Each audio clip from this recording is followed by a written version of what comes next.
Hello, everyone, and welcome to our next episode of Live and On Call from Lake Charles Memorial. My name is Allie, and I will be your host today. It's not every day that we get the opportunity to hear from the best medical professionals and physicians in our area.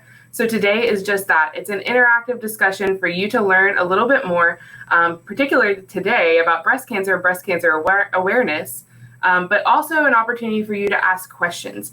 So we're all here to learn. Feel free to ask any questions that you'd like. There's no such thing as a dumb question. We're all here to learn. I will be asking a lot of questions. So please feel free during this time to drop your questions in the comments below, and we'll get to them when we can. I just wanted to make a little note. Our internet has been a little crazy today. So if something happens, just bear with us. Hang on. We'll be back very soon, but everything should go great today. As we're joining, I want to introduce today's topic, breast cancer awareness. Knowledge is power. So everyone knows October is Breast Cancer Awareness Month. And so our goal today is just to learn a little bit more about how to stay more aware of signs, symptoms, risk factors, and everything that has to do with breast cancer. Breast cancer is the second leading cause in death among American women. And the American Cancer Society estimates that 1 in 8 women will develop breast cancer in their lifetime. That is a huge risk for us as women. It's a huge risk if you're a man and your wife, your children, your loved ones. That's just a huge it's a huge risk for women in general. And of course, men develop breast cancer as well, but especially for women, we want to be aware of those risk factors.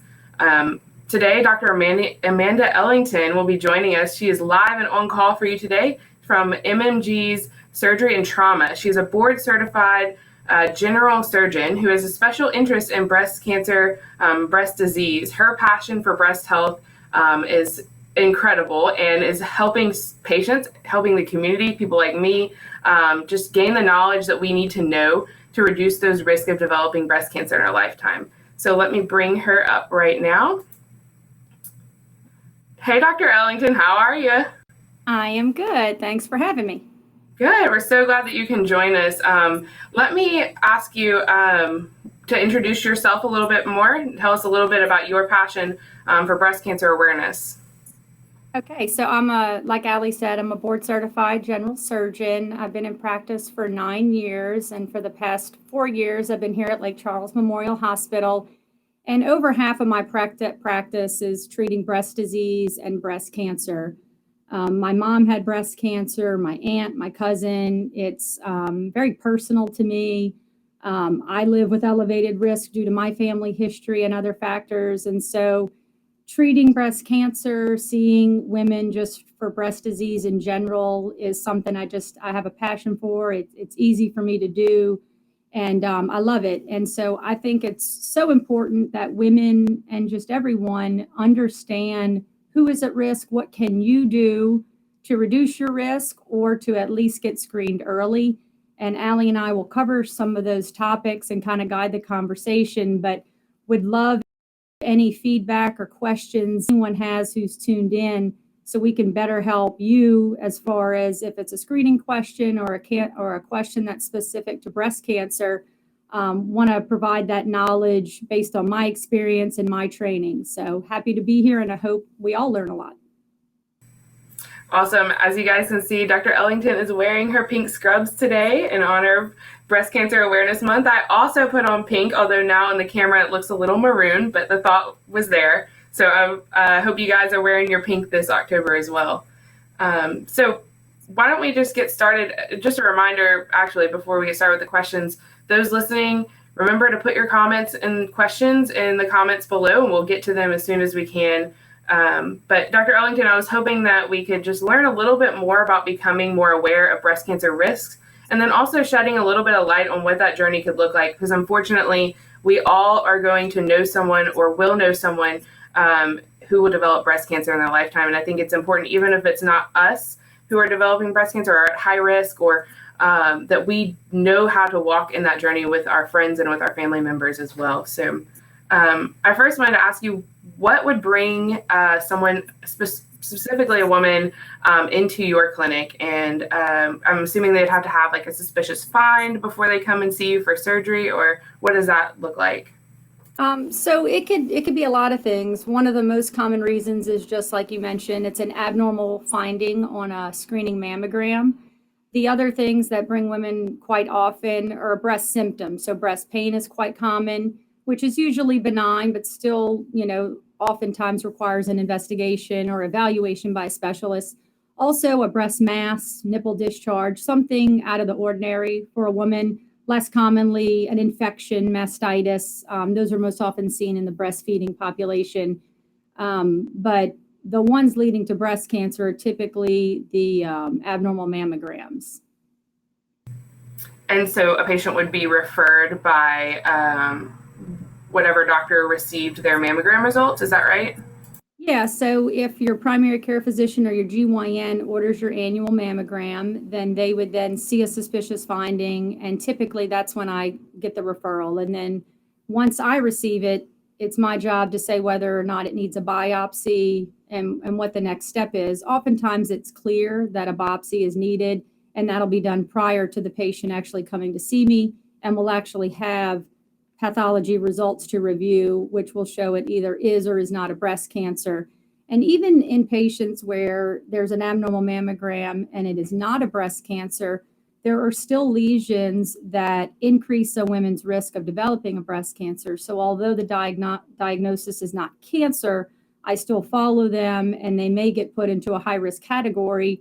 Examples of that would be someone who had atypia on a biopsy, lobular carcinoma in situ.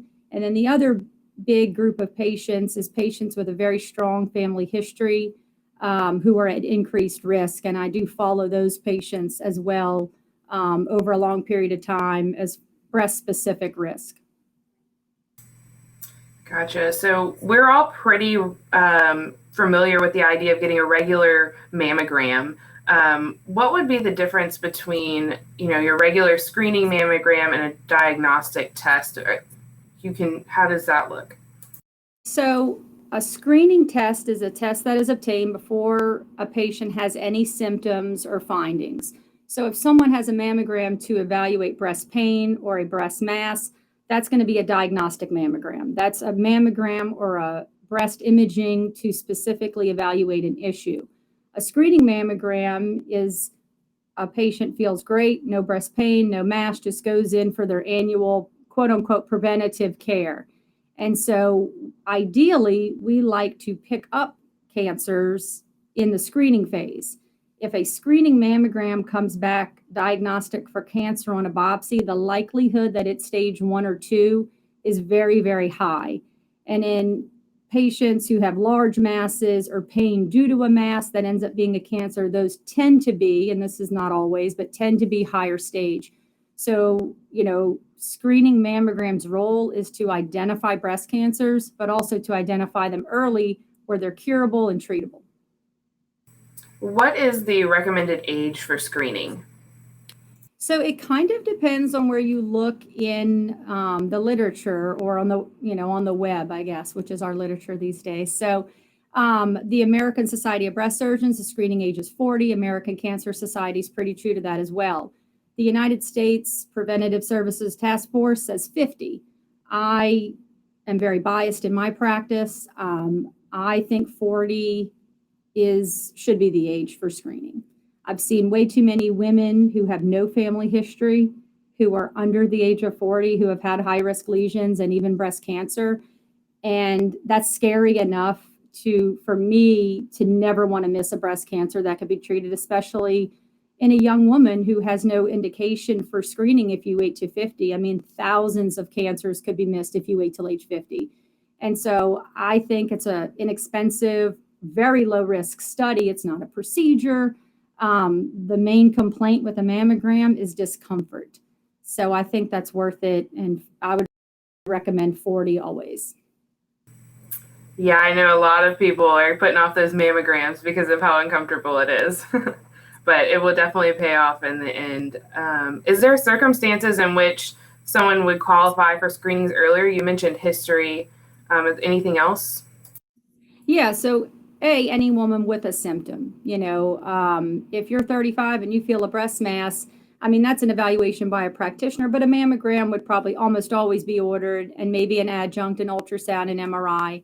But women with a strong family history, someone who had a relative who had cancer at an early age, specifically breast or ovarian cancer, could potentially qualify for screening earlier. So if a relative had cancer at age 45, let's take, for example, someone's mother, then you want to screen 10 years prior to that. So that puts you starting your mammograms at 35. So patients, women, knowing their family history, if possible, there are some patients who are adopted, or, a parent had an early death and they don't have that information. But in general, knowing what your risk factors are, especially family history, can help guide the need for earlier imaging. And there's a big segment of the population that does need screening earlier. And a risk assessment, this question kind of leads into that, I guess, is that, in my opinion, women should be, quote unquote, risk assessed by age 25 or so.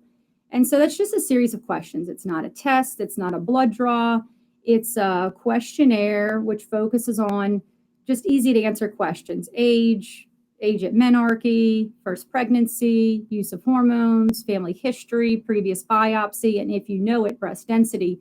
And it's a computer model. It's we use the Tyrer-Cuzick model, which is just a name of a model that's used to establish risk.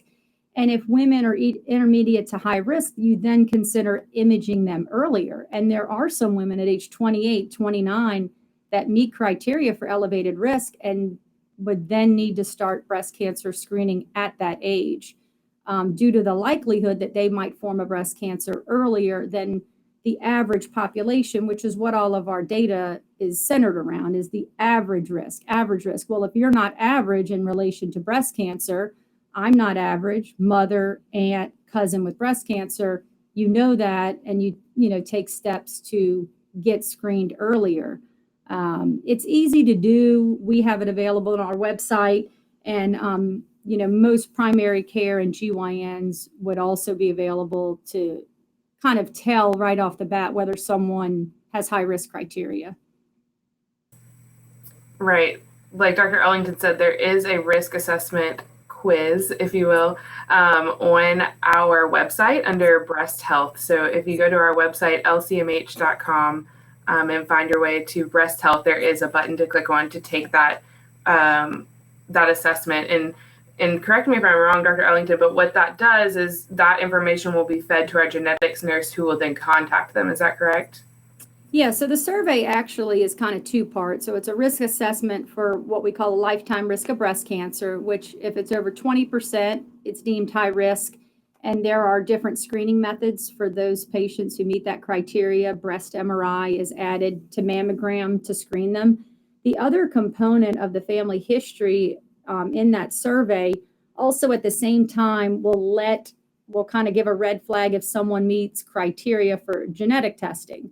So genetic testing is something that can, if it's positive, elevate a woman's risk of forming a breast cancer. So the most commonly known breast cancer associated mutation would be BRCA1 and BRCA2, but there are so many others, that we know about now that genetic testing can identify, each mutation associated with its own potential risk for breast cancer, BRCA being the highest, and then there are some others where the lifetime risk isn't 70 like BRCA, it's maybe lower in the 30s, 40s, 50s, but each mutation, like I said, has its own specific risk. So on that questionnaire, it will flag us to where a patient may be high risk and qualify for genetic testing. So we have our nurse, Ellen Richardson, who essentially gets all that information and lets patients know, hey, you're low risk, you're average, normal screening protocol, age 40, or if they meet criteria and they're elevated risk, hey, we're going to get you to see Dr. Ellington, or we recommend you see a breast specialist and get started on an increased screening regimen with breast MRI and mammogram. And then if genetic testing is needed, or if the patient wants it, maybe they're adopted, like I said, maybe they don't know their family history, maybe their family wasn't open about it, genetic testing is always an option. There are several good companies out there. We use Invitae. And out of pocket, it's $250, which is affordable. It's not, unreasonable. But if you meet criteria, it should be covered by your insurance and is free. And so I think, like you said in the beginning of this presentation, knowledge is power. And so if you know you are predisposed to something, you can actually do something about it. And then we're not just testing women once they get cancer. We're able to test them and say, look, your risk is this. Well, what can we do to maybe prevent you from getting a breast cancer? I mean, to me, that would be the best medicine, is to not just be able to cure breast cancer once someone has it, but to take steps and prevent women from actually getting diagnosed with it, I think would be a huge step in the right direction, as far as breast cancer care and research. Definitely. I know for myself, speaking for myself, I would want to know if I have a predisposition to breast cancer or any cancer. And so, yeah, that is such an amazing tool to have. Going back to the mammograms, will mammogram always pick up an abnormality or something of concern? Unfortunately, no. I mean, mammogram is the recommended screening test. It is the best screening modality we have. And so, we talk about screening. A screening test has to be widely available. It has to be affordable, has to have easy access, right, to be able to screen masses of people. So that's mammogram. Now, mammogram is imperfect. It's the highest level of what we call sensitivity, or the imaging's ability to pick up a cancer if it's there. It peaks at about 87%, and that's a peak. So 13% of cancers in an ideal situation can be missed. Now, take into account all patients aren't created equal. So the denser your breasts are, that can decrease the sensitivity of the mammogram or its ability to pick up a cancer. And that's included in the risk assessment, because we know that women with dense breasts are at a higher risk of forming a breast cancer, probably for more than one reason. One, the imaging is less sensitive. And then two, dense breasts usually correlates with proliferative breast disease, and that is tied into, having an elevated risk.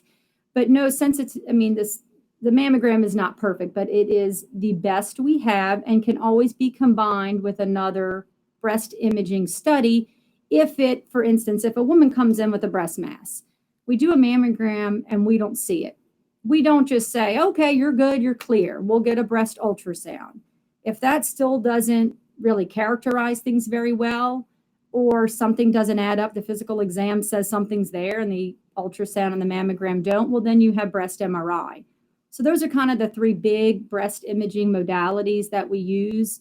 Mammogram being kind of our baseline, what we start with. The addition of ultrasound. Ultrasound's real good when there's a question or a symptom or a focus. Ultrasound is kind of not like mammogram in the sense it's not a great screening test. Technologist dependent. And if they don't really have something they're going after, it's just less sensitive in picking up things. Breast MRI, wonderful test. Very, very sensitive. Its ability to pick up a cancer is 95, 98%. Problems with MRI, expensive. Insurance does not like to cover them. It's about a 45-minute test. You have to lie on your stomach, IV contrast, cost. So it's a great study, but it's not as simple as that. There are other factors that go into it. But even given mammogram can have a 13% miss rate, you still get it regardless. It's very, very rare an imaging test is perfect. So it's the best we have. Like I said, it's readily available, easy to get, 15 minutes. Very low risk. You're not at risk for radiation-induced cancers. That's super, super low. So it's a great test still. Great. So mainly mammograms are used for screening, whereas ultrasound or breast MRI is used for a diagnostic, or to go a little bit further into, so that we can go, investigate a little bit further. Right. Gotcha. So just a reminder for everybody who's watching, put your comments or your questions in the comments below, and we will get to them in just a little bit, but we're going to keep going here. Dr. Ellington, if a mass is found, so let's say we can use me for example, if I go in, a mass is found from a mammogram, or if I find something suspicious in a self-exam, what is the next step? Will I have to have surgery? So it depends. A breast mass needs to be evaluated. Typically, a solid mass or something that is deemed suspicious. So I won't go too much into detail on this, but I think it's important because everyone gets mailed their mammogram report. And so at the bottom of each report, whether it's an MRI, a mammogram, or an ultrasound, almost always you will see a score. It's a category. It's BIRADS. It's called BIRADS. It's the way that a radiologist classifies a mammogram. It is the same. It's supposed to, a radiologist has to delineate how suspicious what they see is. So a 1 and a 2 are normal. They don't see anything suspicious, normal breast. A 3 is they see something in the breast that is very likely benign. A 4 is suspicious. A 5 is almost always a cancer. So if your mammogram comes back with a 4 or 5, you're almost always guaranteed a biopsy. And if it's a 3, that's where I come in. That's where a risk assessment and exam, how suspicious is this in the context of that patient? If there's a 22-year-old in my office with a BIRADS 3 lesion, the likelihood is that's not a breast cancer. It's at the very bottom of the list. But if a 77-year-old with a sister who had breast cancer 10 years ago comes in with a BIRADS 3 lesion, I may choose to do something about that. And that's very individual. And that's, a lot of what I do is that in between where some people, they want a second opinion about, does this need a biopsy? How suspicious is it? I don't want to miss anything. And so I think then it becomes very important of the patient's risk. What is their family history, their age, their, history of breast disease in the past. And so, a lot of things progress to biopsy. Now, I will tell you the vast majority of breast biopsies performed are not cancer. So if you have a category 4 lesion and you get a biopsy, over 2/3 of those are not going to be a cancer, but there'll be something, a fibroadenoma, fibrosis, something. And when it is a cancer, obviously that kind of opens up a new, a different can of worms per se. But a biopsy in the end is the only way to fully define a breast lesion or an abnormality, a mass. So even in a 25-year-old, and my clinical suspicion is that it's a fibroadenoma, but they feel a mass, it is safe to watch those. They don't turn into cancer, but I may choose to biopsy it so that we know 100% we're watching a benign mass. And a biopsy's, it's easy. It is a procedure. It is a poke in the skin, local anesthesia, but the biggest risk is pain and hematoma. So it's a low risk procedure. And when necessary, can really iron out any kind of gray area of whether something in the breast is a cancer or not. It's really the only way to be 100%. I am not implying everyone needs a biopsy. I'm just saying that a radiologic study is not a diagnosis. A path report is a diagnosis. And so if there's any question, a breast specialist can help figure that out, whether or not a patient really needs a biopsy or not, because we certainly don't want to do unnecessary procedures on patients. But we do want to do biopsies on those where they would be helpful. And obviously we don't want to miss any cancers, so everyone's got their bias. I'm very biased. I see a lot of cancer. So I typically tend to be more aggressive in sending women for biopsies. And so, things like that do matter depending on, the practice patterns and who you see. But biopsy is always an option if you can see it. You can biopsy what you can see on imaging.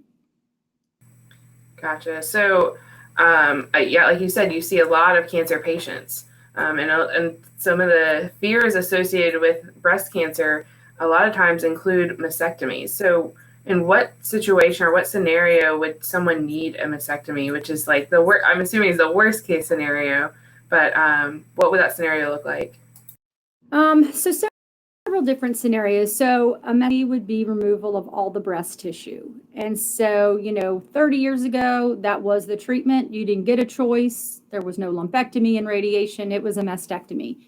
So patients that need mastectomies, number one would be patient preference. Some patients do not want to save their breasts if they have a breast cancer, and that is a very personal decision.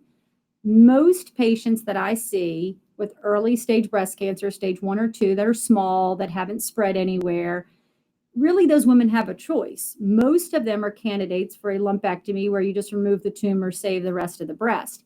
But in a woman, for instance, with a BRCA1 mutation or a genetic mutation that would actually predispose for a second cancer or a cancer in the opposite breast, you do tend to be more surgically aggressive from a breast tissue standpoint because they are at an increased risk of recurrence.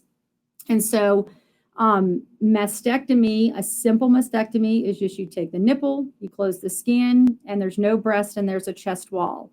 But we know now, and with plastic surgery being as advanced as it is, women who need a mastectomy, want a mastectomy, or getting it for high risk, usually have the option of, reconstruction or not. And that is an entirely different, really talk in and of itself. Very interesting, implant-based, tissue-based, and that all is very patient-specific. But, mastectomy for large tumors, for skin involvement, genetically high-risk individuals. Some patients have tumors in multiple areas in the breast. That is not what we like to see. It is not very common, but we do definitely see it. And so if you have, a tumor in the upper and the lower breast and they're separated by 10 centimeters, a mastectomy is indicated. So there are several different indications. Probably the most common, fortunately, in my practice, because in my practice, I'm very happy to say I do see a lot of early breast cancer, is patient preference. Patients prefer to have the risk reduction associated with the mastectomy. I'll say that lumpectomy is my more common surgery that I perform. I think the younger patients lean towards mastectomy a little bit more, just because they have a longer time to live with this history of cancer. So the reasons vary. It is the gold standard by which lumpectomy is compared. And so it's a joint decision sometimes between myself, my recommendation, and the patient. And sometimes I do have to decide for the patient that they really aren't a candidate for a lumpectomy and they have to remove the breast. But it doesn't have to be a bad thing. Sometimes it's just preference. Gotcha. So again, if you have any questions, put them in the comments below. We're about to get to those. Dr. Ellington, is there anything that we can do in our own human power to prevent breast cancer from developing? So the first step is, a risk assessment, knowing, am I at elevated risk for breast cancer? Is this something that I need to worry about outside of the norm of the average risk? So do I need a mammogram before 40? So I think that's the first thing, is your family history. Not having kids till a later age, after age 30, is a risk. Very early set menarche at age 9 or 10. All of these things kind of bump up your risk. And so a lot of my patients will ask, well, what was it? What caused my breast cancer? Was it the estrogen I took for 10 years prior? And my answer is that it's typically the tipping point. Breast cancer is more common in older women.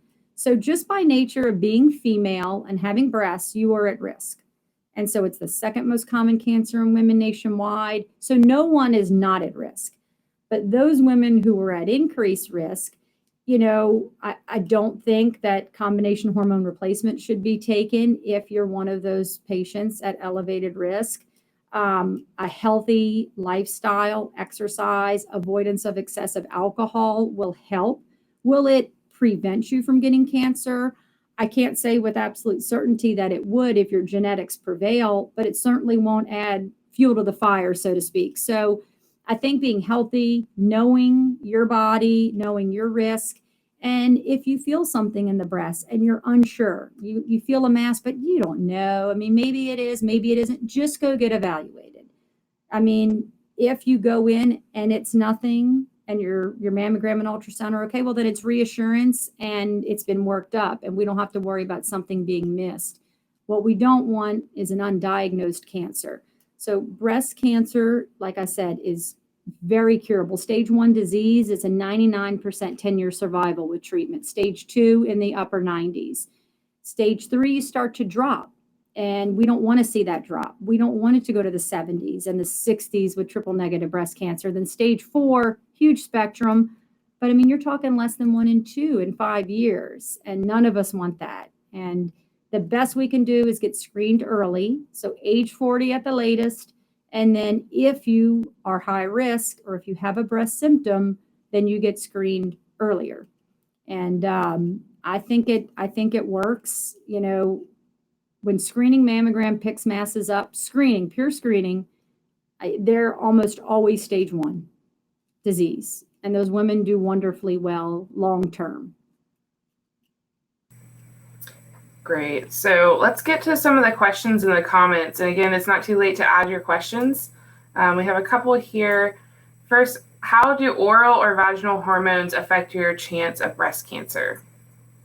So that would be patient specific. You know, the local hormones tend to not be as systemic and don't pose as much risk. Estrogen alone, much less risk than, you know, the combination estrogen and progesterone, you know, hormone replacement therapy. That was shown to have a definitive risk for breast cancer, not that it will cause breast cancer. So you have to remember that, you know, most medicines in general come with a side effect or risk profile.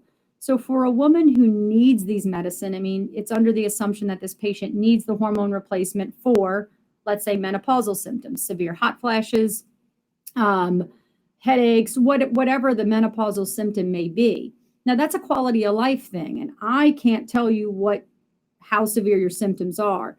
But if you're low risk and you don't have a family history, knowing that might bump up your risk a little bit, okay, know your risk, you take the medicine. Be on it for only as long as you need it. Try to wean yourself off of it lowest dose possible. Estrogen alone is less risky, but when we see a breast cancer and it subtypes as a hormone positive breast cancer or cancer that is responsive to estrogen, which a lot of them are, we do stop any exogenous hormones. So I don't think estrogen only will cause you to have a breast cancer or taking a vaginal estrogen, but if it's combined with increasing age and you have a significant family history or risk profile, you may want to avoid it so that you don't add risk. So it can be tricky because most women are on these medicines for a reason. You know, they have significant symptoms, and that's a daily thing. So you pick your poison of, okay, I'm adding a little bit of risk of breast cancer, you know, to my profile per se, at the, you know, benefit of not having hot flashes and not having mood swings and things like that. And for each patient, it's different. And I think some patients surprise themselves that they get elevated risk numbers back, or they do the survey and they're 25%. They stop their hormones and they still feel okay. And, you know, in conjunction with a primary care or a GYN, there are some medicines for specific symptoms that can be used that are non-hormonal, and those can be explored. I, by no means, am an expert on those things, but there are non-hormonally based options depending on what your symptoms are.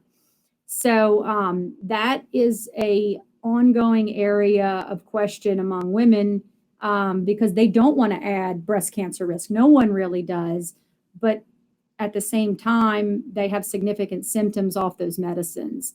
And so it's a risk benefit thing. And like I said, take it for only as long as you need it. And if you don't need it, try to wean yourself off intermittently. And it's just a constant discussion with your GYN or primary care physician about those medicines, always addressing it. You never want to be on a medicine you don't need anymore. Awesome. Excellent question. Another question coming in is, does age of women when they give birth have any effect on breast cancer risk? So the answer to that is yes. So if you age at childbirth, age at first childbirth is one of the questions of our risk assessment. So in your 20s, you know, that's assumed to be protective or younger. So childbirth after age 30 is associated with a slight increase in breast cancer risk. So, you know, my first child was at 31. I had 3, but it was still after 30. So the 3 kids isn't as protective as it would have been had it been in my 20s. So that is one of the questions. 30 is kind of the cutoff. Obviously, it's fluid, but 30 is kind of the cutoff that we use. And I guess a follow-up to that, do women reduce their risk by breastfeeding their babies? So yeah, there is data to show that breastfeeding offers a protective benefit. Once again, when I see women, and these are like really, really common questions that come up in different situations.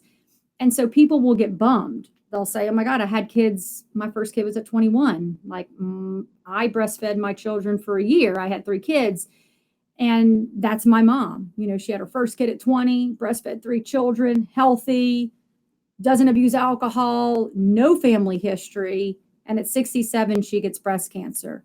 So the point of that is that nothing was missed. There's not a genetic mutation in her family, I think, that we missed. It's just that breast cancer is common. It is the second most common cancer in women under skin cancer. So even someone with no risk factors who's done everything right, who didn't take hormone replacement, can still get breast cancer, which is kind of frustrating because you want to do everything in your power to not get it. But sometimes it's just not enough. Age and being female prevail. And maybe in 15 years, we'll know more. We certainly know more now than we did even when I was in training 9 years ago. I mean, in training, we barely sent genetic testing, and I send it every clinic.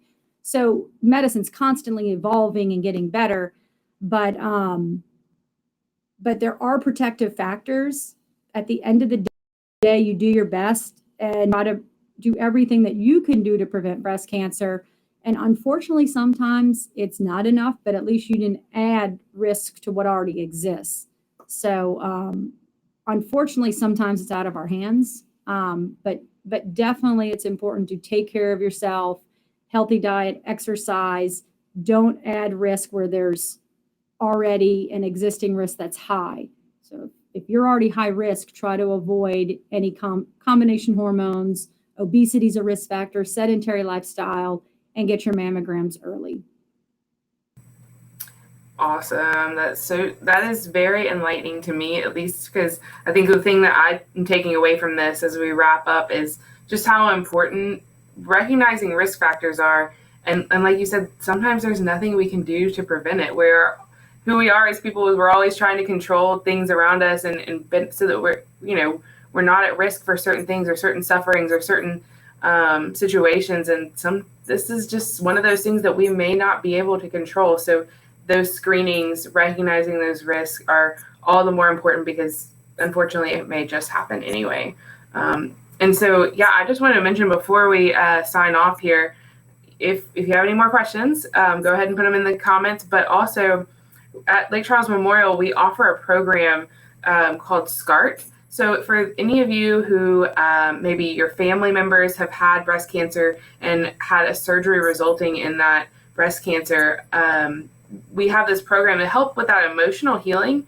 Maybe time has passed and the physical healing has taken place, but the emotional scars are still there. So I know, Dr. Ellington, you had a huge part in that program, and we will be planning another one very soon. So do you have anything to say about that program and just what that looks like post-cancer surgery? Yeah, we had the first one last year, and then obviously COVID is this constant interruption in everything we would like to do as a community and together with our patients. But at this point, I think we're kind of living with it and existing, around us.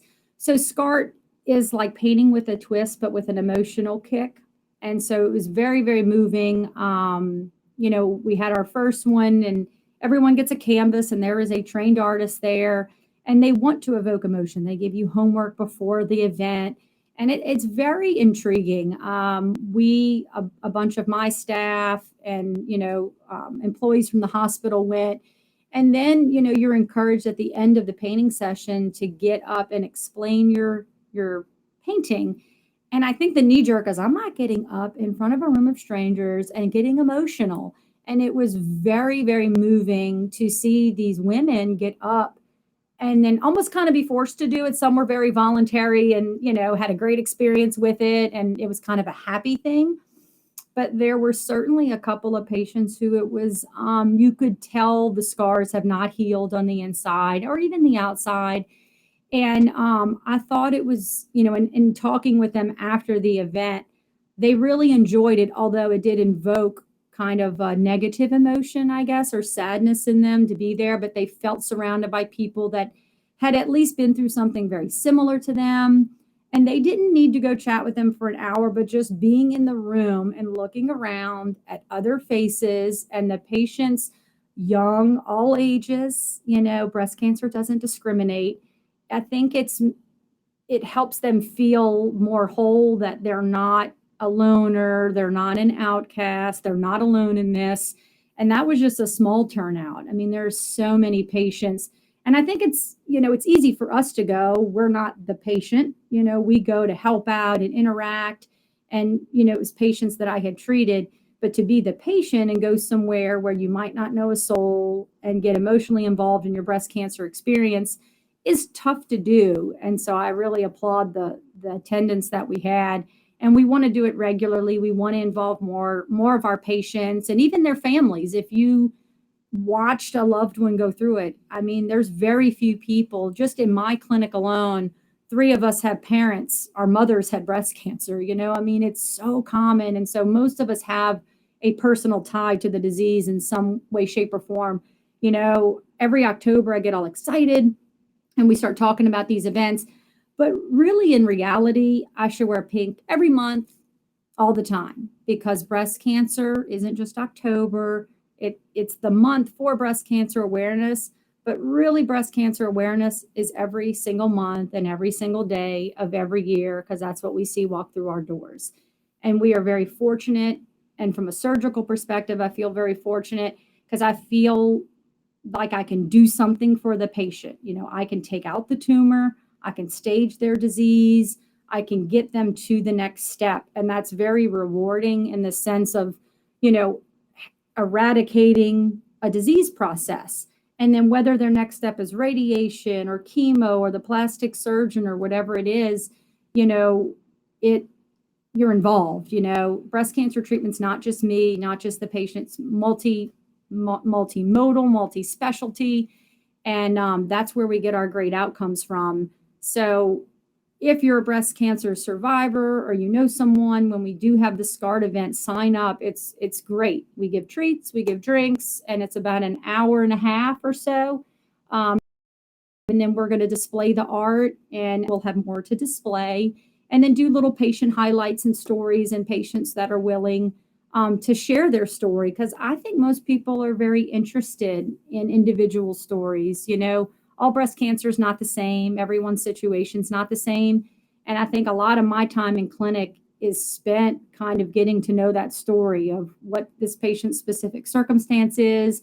And our job is to facilitate whatever they need. From me, it's a good surgery.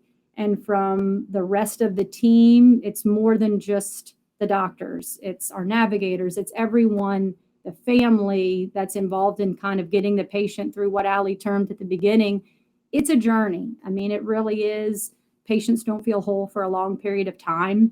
We love the ones that do. I mean, it's great for them that they have a surgery and that's all they need. But oftentimes it's way more than that. It is radiation, it's chemotherapy, it's something additional, other than surgery or staged reconstruction.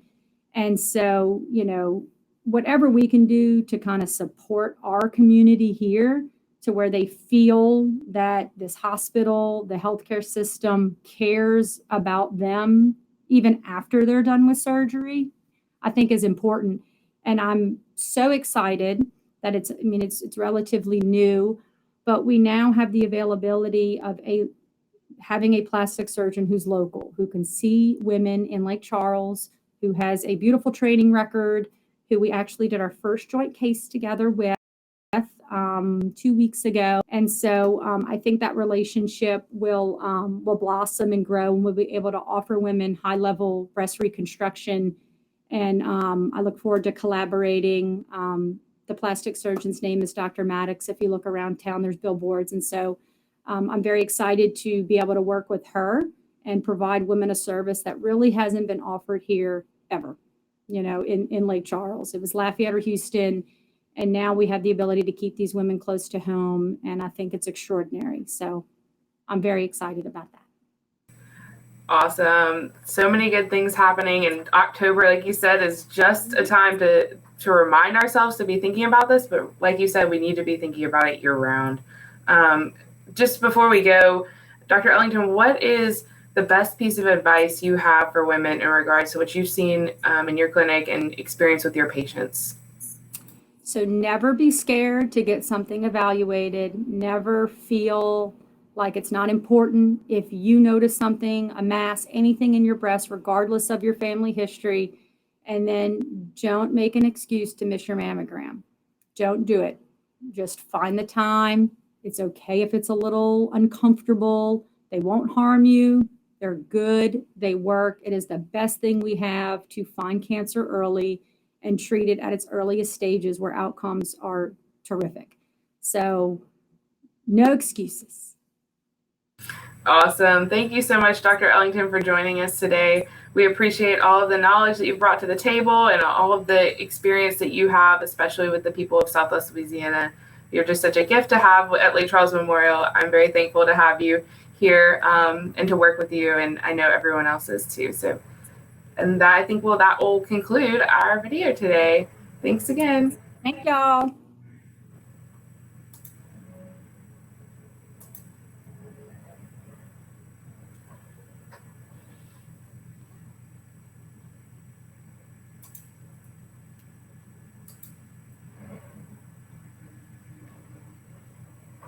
Okay, we are not live anymore. Okay. Thank you so much. That was so fun.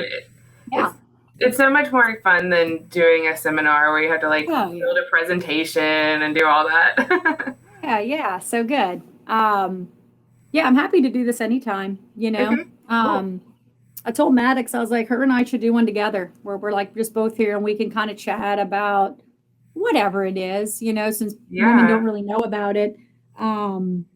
But anyway, but yeah, thanks for doing it. No problem. We'll talk to you soon. Well, I am getting getting all the stuff ready for Scart and everything. So it looks like, I think we had originally said December 5th, but Susan Abear, the artist, she wasn't available that day or whatever that is. So we're going to do the next. Are you available on the 12th, December 12th? Probably, yeah. I mean, that's far away. So yeah, I don't have anything planned. I'll send a little email just to put that on your radar because it should be, they said the governor's mansion is available that day. So very cool. Yeah, we're kind of going to work with that. Let Candy know too, my office manager, because they'll and Ellen, they'll be on me because I do forget. Okay, gotcha. But yeah, that'd be exciting. All righty. Well, thanks so much. We'll talk soon. Okay. Happy Friday. You too. Bye.